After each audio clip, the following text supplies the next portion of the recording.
Hi everyone, today I'm going to tell you about a technology called Poll Everywhere. It's an alternative to using the clickers. The advantages of using Poll Everywhere is that you don't have to get clickers for students. Often you sometimes have to make students pay for clickers if you want to use them in your class, or if you're not going to have them purchase it, then you're going to have to request them through technology services and have them come to the room that you're going to be using and have them upload the software in order to use the clickers. So with Poll Everywhere, you just log on to the site, you can make an account, and there's alternatives to pricing. If you're going to have 30 participants in your audience, you can use it for free. If you're going to use it often and you're going to use more than 30 participants, then you want to buy one of the packages, which would still be a better alternative than using clickers. So as you can see here on the screen, I have the website pulled up. Again, it's called Poll Everywhere. You can see that there's a tab for pricing. You could take a tour. There's a place for frequently asked questions. There's a place for polls that you've created once you log on to your account. You can see that with Poll Everywhere, you're actually using cell phones. So you're having the students use their cell phone to respond either to multiple choice questions, true and false questions, or any type of thing that you want to do. Even to get their feedback, they can actually text in their own response if you're not going to do multiple choice and have certain answer choices. So we're going to take a look over here, the way that it works. You can actually create it so that you have participants linked to your account. So if you want to use it for grading purposes like you do with clickers, you can actually also do that. So I'm going to switch over here to this screen, and you can see that I've created a poll right over here. I can show you a quick example of how you create a poll. You can see up here you just type in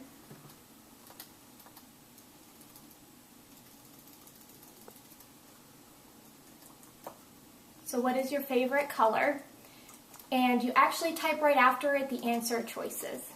So you can see blue, red, purple, and then you would hit enter. Then you can see that it automatically created them for you. So once you're ready, you just hit continue.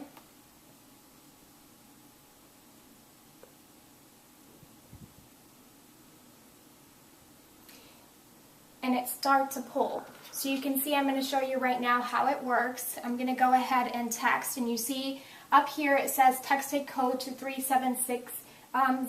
So that's what you would text, and that's what you would tell your students.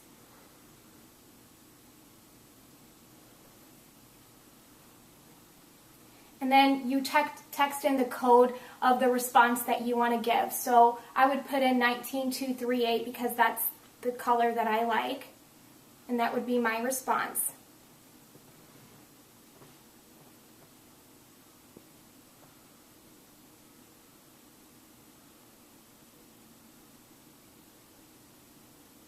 So you saw what just happened. I sent in the text message, and you can see that my response got pulled in.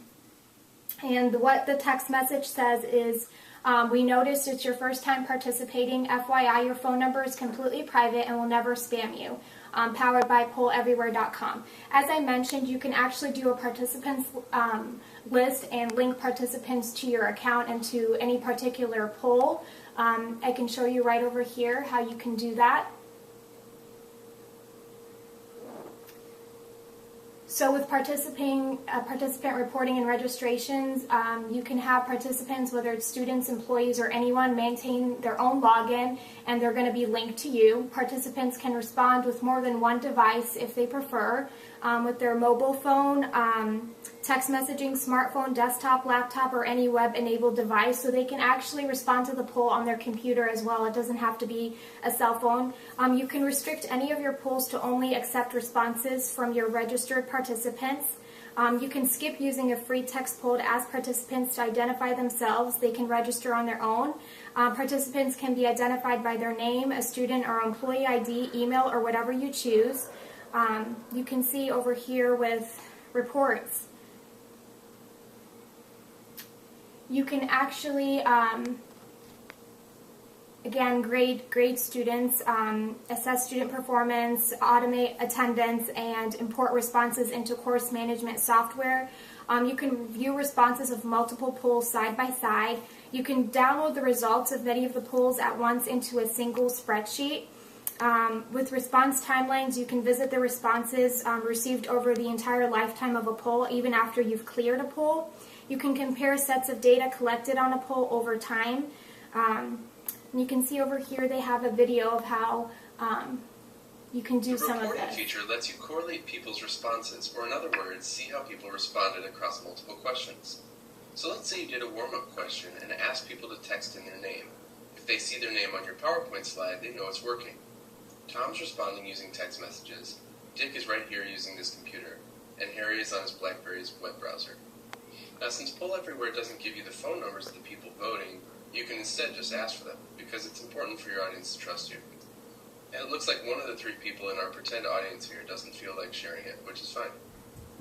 Now we're going to go ask for some free-form feedback. This poll is set up to allow more than one response per participant, and it looks like Dick is being, well, he's a jerk. Good thing we're using the moderation feature to only show the constructive comments. Now we can also do a multiple choice poll with an obscenely large title, apparently.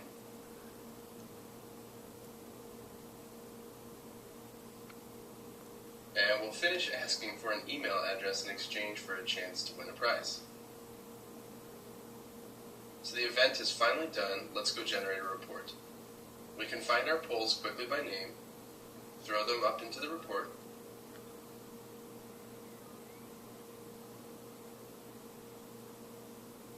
and maybe rearrange a little. And here we see how everybody responded. We can download them as a CSV file to open as a spreadsheet. We can go back and simplify the report.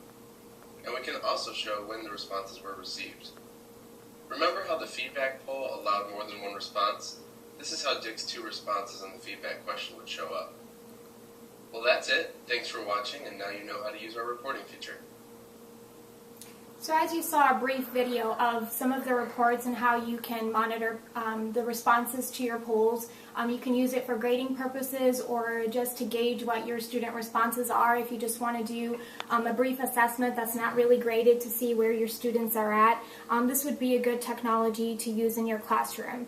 Another advantage of this is that all students usually have cell phones, especially in college, so you can just have them use their cell phone or their laptop or their iPad, which most students bring to class anyhow. So it's a quick way to do assessments, an easy way for you to keep track all through your account of your students' responses. And like I said, you could do it just to get people's opinion. You can do in essay questions, and they can text in their responses if you don't want to do multiple choice questions.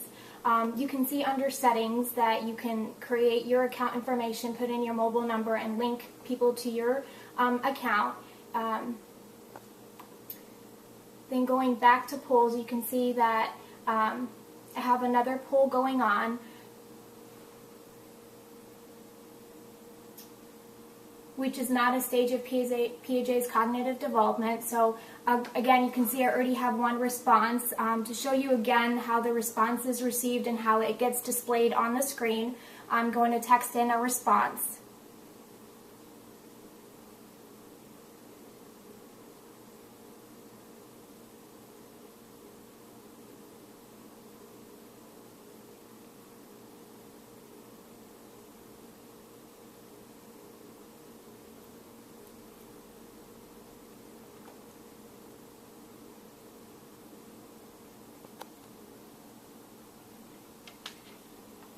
So you can see that it's showing 2 results. So 2 people have responded that the pre-sensory motor is not a PAJ stage, and that is a correct answer. Again, you can use any type of cell phone, whether it's an iPhone, a flip phone, any type of cell phone, as long as it has a texting feature that can be used. Again, it can be done through the laptop or an iPad or any other technology. You can see another great feature with Poll Everywhere is that you can download this as a slide. You can use the Mac presenter. All you have to do is download it, and you can actually have PowerPoint slides to use in your classroom. Once you're done doing the poll in the class, then you can just hit stop poll, and then you can